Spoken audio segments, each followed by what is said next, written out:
Welcome to r/RedditRevenge. This is a story of someone getting back at someone with revenge after being wronged.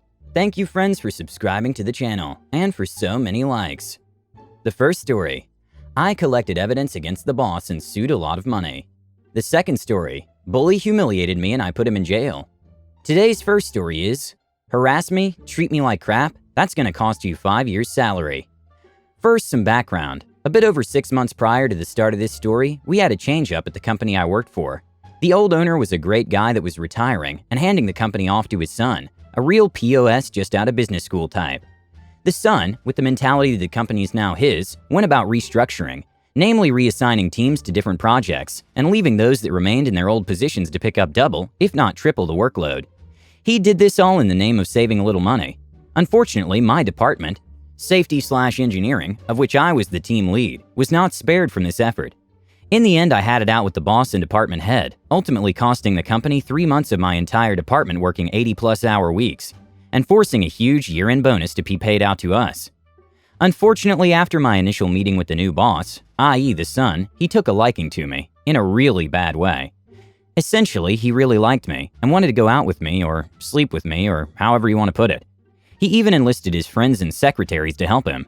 It went on for months, just blatant harassment.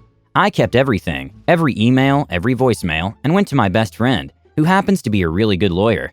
A contract lawyer to be exact. So not exactly their area of expertise, but they knew enough to help. The friend drafted a letter to the boss, essentially a stop or we're going to start a big case over this kind of thing. And yeah, everything stopped. However, I was then moved from working in office to a work-from-home arrangement. I knew what was coming. They were going to do their best to get rid of me, so I started documenting everything. But as luck would happen, I received an email chain from the bosses. A good friend of mine in the office who was in the email chain added me to the CC list. And would you know, it was back and forth communication of them discussing how they would get rid of me and pin the blame on me. The email chain was just disgusting. They hated me so badly and wanted me gone. But because of my contract, they would have to buy me out. But being the cheapskates they are, you know they wanted me gone for free, so the company bosses started a campaign to try and torment me. They first tried to say that because now I work from home, they were required to install cameras in my home office to make sure I was being productive.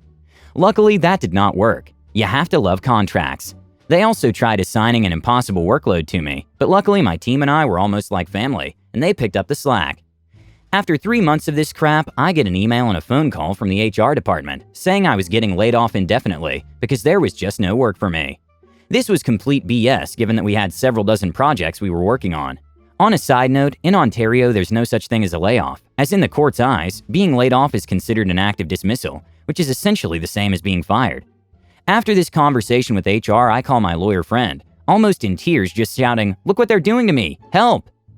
She calms me down and tells me, "This is such a good thing. We have so much evidence against them." I had already forwarded and printed everything off that was sent to me, and it was lucky I did, because a few scant hours after I was laid off, my computer was remotely wiped clean. Everything was gone, leaving just a blank desktop. When I called the HR department to get copies of all my filed complaints, what do you know? Everything was gone. In their place was a bunch of BS reprimands that never happened, that I never signed or saw, dating months and months back, and all signed by the new boss, despite the fact that they were dated before he ever took control of the company. It was clear they were total BS, but I got copies of everything to add to my stack of records. I texted all my old colleagues to let them know what was happening, and that I'm basically gone. Like I said earlier, we were like family, and with me on the way out, they started looking for better employment. Not only that, but they contacted all their friends, who work for the company, to do the same. I was laid off on a Monday, and on Thursday I walked into the office with my employment lawyer. I swear the main secretary was on the phone to security the second she saw me walk in, and they were at the door in a matter of a minute. My lawyer simply handed her a legal document, a summons to meet for mediation at his office on the next Friday. During the following week, I received so many calls and text messages from the bosses, friends, secretaries, and people I knew in the office to just be friendly with the owner, to just drop it, and that they wanted to bring me back and forget about everything. Like heck, I was going back to such a hostile work environment. Friday finally comes, and into my lawyer's office my former boss walks in with a squad of 4 of his lawyers to settle the matter. And off the bat he offers me 3 months severance to end all of this, because I didn't have any evidence to rebut the fake paperwork they had on file.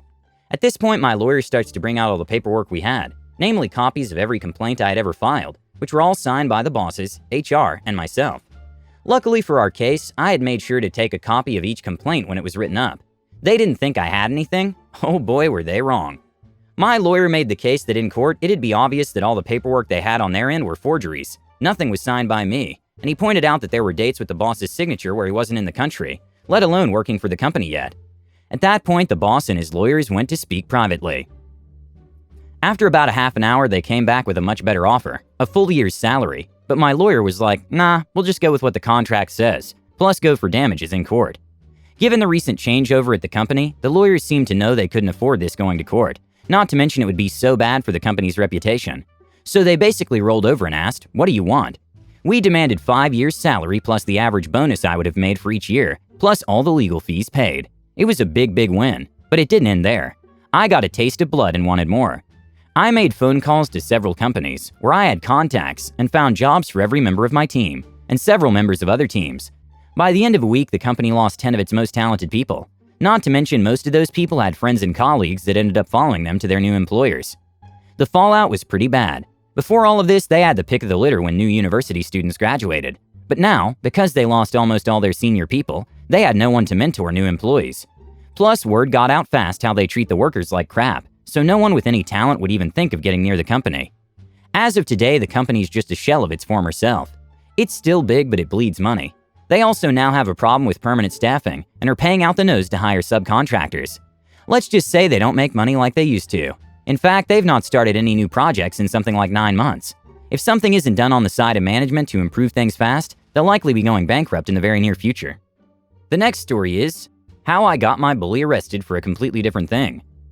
My story begins 5 or 6 years ago. I was coming home for school. I was 14 to 15 years old. My commute included catching a bus from its last stop. The last stop of the bus was like a cul-de-sac where the bus turned around, waited for 10 to 15 minutes before it would go, while the driver had a rest and the passengers got on. I got on the bus and stood in the middle. There were a lot of people already on it, and all the seats were taken. When I looked outside, I saw 3 boys slightly older than me, sitting on a bench looking aggressively at me and talking. One of them was looking straight into my eyes. I'll call him main aggressor, M.A. I could tell they were talking about me, and straight away knew they had bad intentions. This goes on for about a few minutes. When the bus engine starts, just before the doors closed and the bus sets off, they got on. M.A. came right next to me and looked me right in the eyes about 2 inches away from me. I turned away and got to the front of the bus near the driver. Scared, I wanted to phone my father to wait for me at the bus stop, but my phone bill wasn't paid, and my phone was useless. Just one stop before mine, they suddenly go off the bus and ran away looking back at me. A few weeks later, while going to school, I catch a different bus, which set off from the same place. As the bus set off, I saw the same 3 guys outside. M.A. notices me right away and yells to the others, "Hey, that's that guy." They started walking towards the bus, but it drove away. The third time I saw them was the scariest. It was like a year later. I was coming home on a Saturday evening on the first bus. The bus was almost empty, and I was sitting in the back. I saw the same 3 guys getting on the bus from the front door. My blood ran cold. They hadn't noticed me yet, and I immediately rang my mom and told her to wait for me at the bus stop. I was looking out the window, pretending not to see them. They were messing around at the front of the bus when M.A. noticed me. He smiled to the other 2 guys and walked up to me, standing next to my seat. He started saying things like, "Nowhere to run now?" and "I finally got you," while pushing me. I didn't say anything and pretended he wasn't there. Luckily, my stop was coming. As the bus stopped, I suddenly got up and ran to the door. He tried to grab me but failed. I ran out of the bus and got in my mom's car, which was already at the bus stop. I looked back and I saw all 3 of them getting off the bus and trying to chase the car. My district is small, and I found M.A. on social media and knew who he was. A typical aggressive teenager / wannabe gangster. Heard from a few friends that he was a well-known bully in our district. I was a very shy and timid person, so the experience stuck with me for quite a long time. For 1 or 2 years after that, I was afraid to go near that bus stop or walk alone in the dark. I would always look around in fear on buses or when walking on the street. The revenge part. Fast forward to a year and a half ago. 20-year-old me started a job at a construction company. I became a friend to most of the workers, including the foreman and the boss. They all liked me because I did my job well and was generally friendly. I was working hard because I needed money, which helped my progress in the company quickly. I started as a construction worker, cleaning the construction site, carrying around materials, assisting form workers and rebar workers, etc. But about 6 months later, the foreman started giving me more complex tasks as well. About 2 months ago, we were removing form work with 2 of my colleagues, when the foreman came with another guy and said, "This is our new guy. He'll be working with you. Show him around and take care of him. It's his first job." When I looked at him, I was shocked. It was M.A. Surprisingly, he didn't recognize me. Probably because my appearance changed a lot since 5 years ago, but I hadn't forgotten his ugly face. Didn't give him any info about me that would make him remember. He wasn't into talking a lot anyways. Didn't tell anybody about him because I felt that was nobody else's business. At the moment, he didn't do anything wrong, but I just couldn't stand him and wanted to get rid of him ASAP. We have a storage at our construction site which held expensive tools and machines, drills, angle grinders, etc.